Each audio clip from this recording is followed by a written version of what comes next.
Mike's going to demonstrate how to hit some straight pushes and some draws. The reason why we start with this point here is because we know that many of our golfers have trouble with the overslice. So we're going to go over the variables that form the cone for the push, the draw, and the overdraw. I'm going to have him go through some of the checkpoints that he says to himself as he pushes these balls and then makes them into draws and then makes them into balls that start at the hole and curve behind and curve to the left. Mike? Well, to start with, we're hitting a straight push, and the first thing I need to do is aim the club face to the right of the target to allow the ball to start over to the right. Correct. Now, I think it's important to say right there that the golfer needs to understand that the ball's initial start direction is controlled by the angle of the club face. So to get the ball started to the right, Mike is aiming the face to the right of the target. We want to make this distinction here that when the golfer hits the ball and the ball slices, that it's not because the face is too open, because these balls that Mike draws here in just a second are going to have the face open to the target. Okay? So you know, the balls that slice are the balls where the path of the club actually comes across the open club face. The balls that start out to the right and draw, the face is pointed to the right, but the path goes further to the right. That's how the ball starts out to the right, the open club face, and draws, the path going outside of that. Okay, Mike, walk us through the rest of it, please. Okay, so the first thing I do is aim the club face to the right to establish a start line. I don't want this ball to cut, so I have my weight further forward. The ball has to be put back in the stance further, and the handle of the club now is further forward as I put the ball further and further back in my stance. As I do this, I just have to make sure the face is aimed to the right of the target to allow the ball to start to the right. Okay, and this brings up a very important point here that we discussed previously, and that is the point of tangency. And Mike, when you set up here, your swing on the ground looks like an arc, correct? Correct. And what you said was to make this ball start out to the right, you did what? You aimed the club face open to where you wanted the ball to start, is that correct? Correct. Okay, and as you did that, you said that you moved your ball back in your stance and moved your weight forward. Guys, this is the critical piece. This is how Mike is hitting outward at the ball. As he moved his ball back and his weight forward, in effect what he did was move this point of tangency in his swing further forward, so that when Mike hits the ball, when he comes in, he's able to hit the ball before the club reaches the farthest point outward in its swing. So he's always going to hit out at the ball. Correct, Mike? Correct. So Mike could swing here all day with his weight on the front and his ball on the back and hit out at the ball. Correct, Mike? Right. No balls will cut. No balls will cut. However, what would happen if you move the weight back, Mike? If you move the weight back and the ball forward, this point of tangency would move now back behind the ball. Mike's swing would be cutting across the ball when the club reached the ball.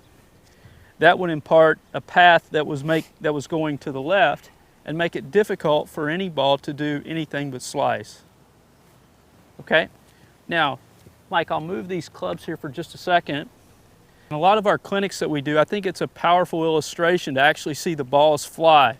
So what we've done is we've got some equipment for you to actually watch the ball fly when Mike's hitting these balls. This is a critical component for the learning. So as Mike hits, we're going to superimpose some pictures for you so that you can see the curve and watch the demonstration. So again, Mike's going to pick up, he's going to narrate how he's curving these balls, and we're going to start out with some straight pushes, Mike? Yeah, straight pushes with a square stance. I'm going to just aim the club face to the right, move my weight a little bit forward, ball position goes back, handle of the club stays forward. So he's going to hit out at the ball with an open club face, correct, Mike? Correct. Okay.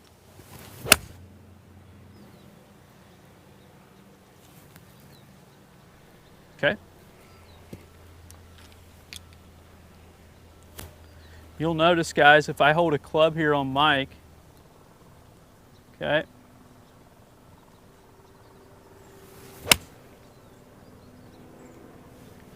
very good. I'm going to watch this one with everybody here, Mike. Go right ahead.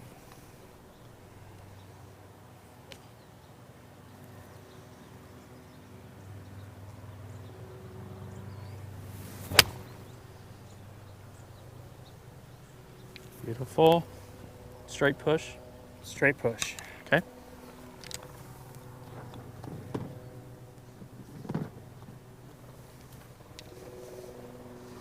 Another straight push, Mike.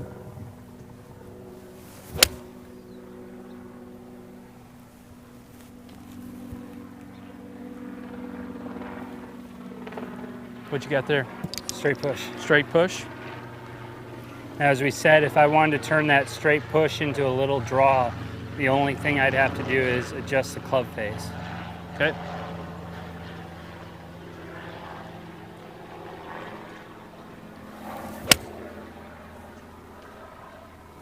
Beautiful. Ball tried to draw, left to right wind, got it just a little at the end, right? Right.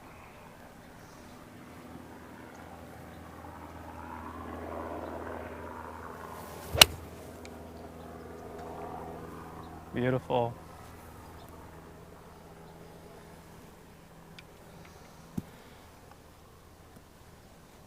One more. Yes, please.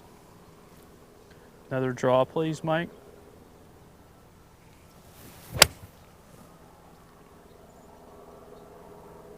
Beautiful. Let's do one more, just a little more side tilt. On the backswing? Mm-hmm.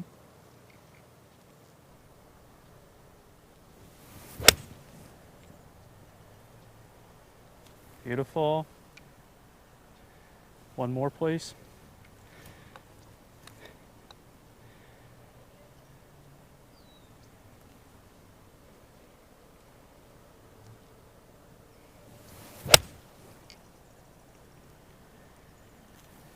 Tiny overdraw, a bit of an overdraw, okay. One more time.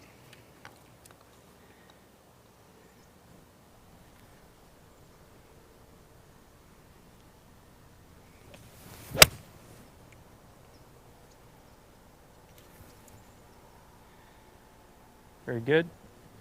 Now, how many balls is that, Mike? What would you say? It's like 10 balls right there. Okay, however many. How many balls curve to the right? None. Okay, and maybe one ball crossed the target? Right. Overdrew. Okay, so Mike established the right side of the cone with the straight pushes. Then he demonstrated the same procedure with a slightly different face angle, and you can see how the ball started drawing without crossing the hole.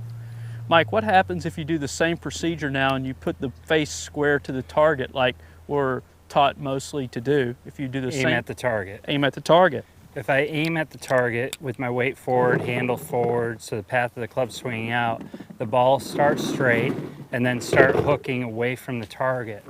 So it starts straight and then starts hooking or drawing. Face aim square, weight forward, handle forward, ball's back a little.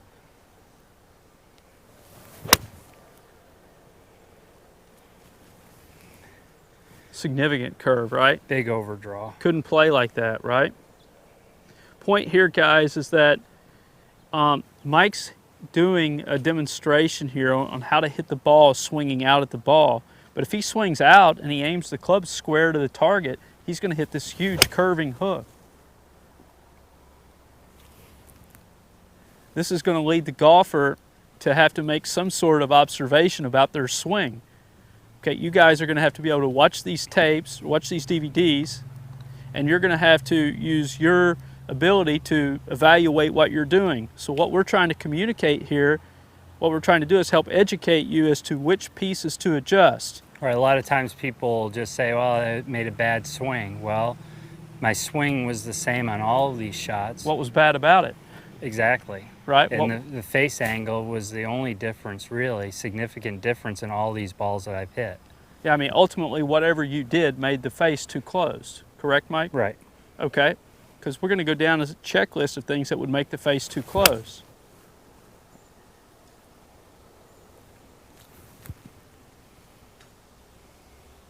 Didn't see it? Slight overdraw.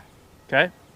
So now, just since Mike has closed his club face up to nearly square to the target, hitting out at the ball, you're going to see with the graphics that all the balls now are starting to start straighter and curve significantly more to the left.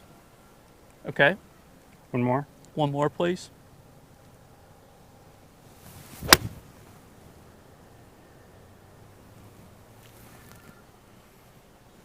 Okay, the curve. Slightly. Okay. You want to do one more on that, please, Mike?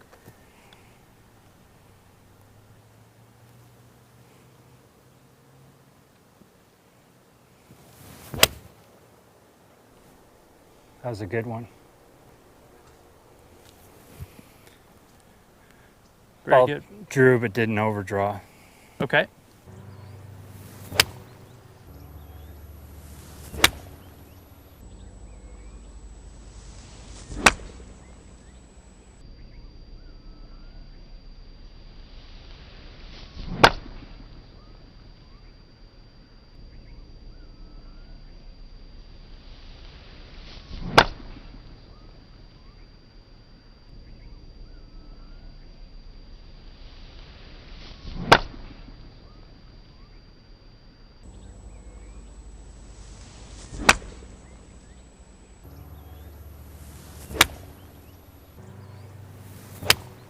Okay, Mike, now what we're going to do is we're going to do a demonstration here of hitting the ball with minimal curve and starting the ball straighter. This would be like a standard procedure type shot.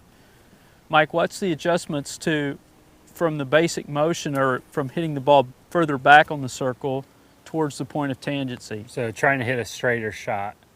The first thing is I'm going to aim the club face more straight. I'm going to move the ball position further forward so it's not as far back behind the center of my stance. Okay, so when he actually does this, guys, what you'll see is his face when he holds it is actually, it's still the slightest bit open, but it's not as open as it was on those big push draws. He's moved the ball position a little bit more forward so that the handle is only slightly in front of the ball. Only slightly in front of the ball instead of significantly, and his weight is nearly in line with the ball, right, Mike? Right. As opposed to the weight being forward and the handle being forward and the ball being back. Right. Okay. Maybe we can use those two clubs again. Okay. Just to help illustrate that point of tangency, we started with the pushes and the draws. Point of tangency was well in front of the golf ball. Okay. Now we're going to straighten out the curve on this ball, and we're moving the ball more forward so the point of tangency is just about right on the ball. The club face is just slightly open because the club's still moving on a circle. It's got to be slightly open. The handle's slightly forward because the club's moving on a circle. Okay.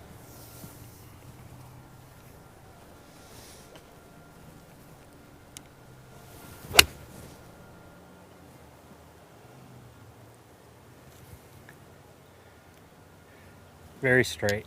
Very good.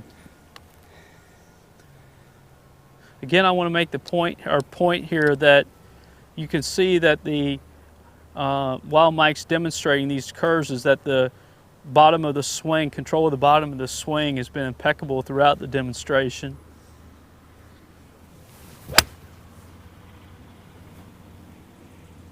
Beautiful. One more time, please.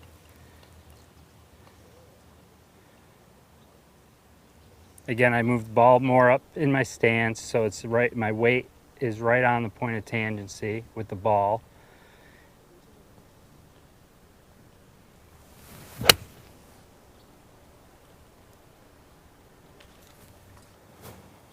Beautiful. That was a great demonstration there of how to take the curve off the ball.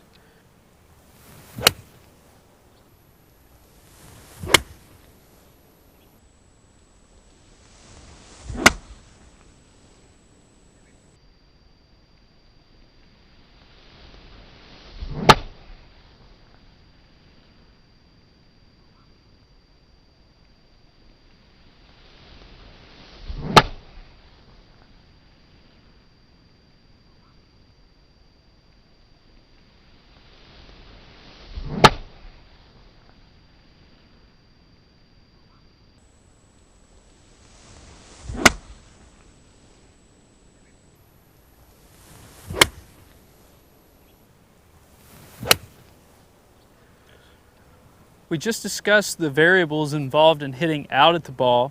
Now Mike's going to go over the pieces or the elements that create a situation where the golfer hits across the ball. Okay, this would produce pulls to the left, cuts to the hole, and deflected slices off in the right rough. It could also produce a ball that curved to the left, but this would be very, very rare, and it would go very, very low. Okay, so low that it would barely get off the ground. I think a lot of people make an error in reading this shot. The shot that comes across the ball and curves to the left, Mike, how high does that ball go? It goes lower. Very low, right? Definitely. And Okay. It almost always cuts some degree. When Correct. you're hitting across. So another mistake someone might make reading their ball flight is when they overhook a ball, the comment Stills made, I came over the top. And we already know by going through those first shots is that the player's actually swinging out at the ball longer. With a face that's more closed. Correct. So we're going to just hit some balls at straight pulls. So I'm going to hit across the ball to do this. The first thing I'm doing is I'm moving the ball position further forward. So now my point of tangency is slightly behind the ball. So my ball's forward, my weight's back more. The handle of the club is further back. My club face is aimed further to the left. So I'm going to try and hit a straight pull here. My face is aimed to the left where I want to pull this shot.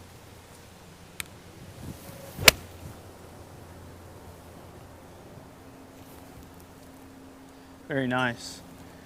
Now you'll notice that when we put the graphics up, that all the balls that Mike hit before, as Mike goes through this, all the balls hit before started to the right. This was the very first one that started to the left. Correct? Correct, Andy. I'll do that again. I've got the face aimed to the left. My weight is behind the ball, so my point of tangency is behind the ball. Handle the club's further back.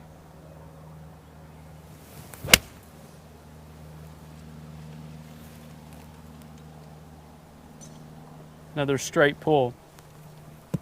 You do that one more time, please, Mike.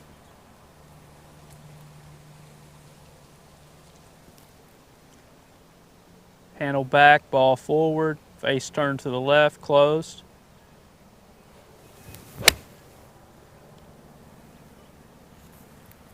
Very good. Very nice. Okay, now, Mike, what happens if you have the point of tangency, behind the ball, okay, and you're a good student, and you aim the face square, or even slightly open to the target. Let's say we'll start with square, but you inadvertently have the point of tangency too far back because you don't know that to put your weight forward enough. What happens to the ball? Well, this ball will start at the target and cut away to the right immediately. Okay.